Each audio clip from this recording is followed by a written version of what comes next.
Rebondissement dans l'affaire du divorce du prophète Ekan et de son épouse. Hier, on était là et les deux se sont mis en direct et ont avoué au monde entier qu'il n'y a jamais eu de divorce entre les deux. Que c'était une façon de voir, de vérifier s'il y avait des vrais prophètes dans ce monde-là. Qu'ils se sont juste retirés pour aller en lune de miel, pour aller profiter de leur vie.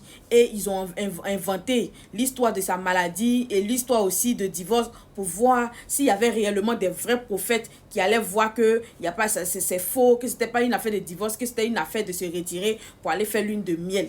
C'est-à-dire que le monsieur a créé un buzz autour de son mariage. Sa femme n'a jamais été malade.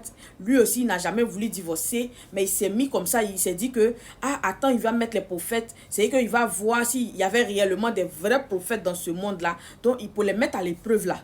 Il s'est mis en direct et il a dit que son épouse était malade, donc il allait divorcer et tout. Et qu'il a raconté plein de choses. Voilà que hier, les deux, tout amoureux, tout heureux, les deux, le monsieur a commencé à dire que, oh, qu'il n'y a jamais eu de divorce entre les deux, que lui et puis sa femme étaient en lune de miel, ils ont profité, ils se sont reposés, ils se sont bien reposés là-bas, et ils étaient là-bas, ils nous regardaient en train de se débattre ici par rapport à leur vie, où on disait que non, que c'est pas un vrai prophète, parce qu'un vrai prophète, normalement, il laisse pas sa femme quand elle est malade.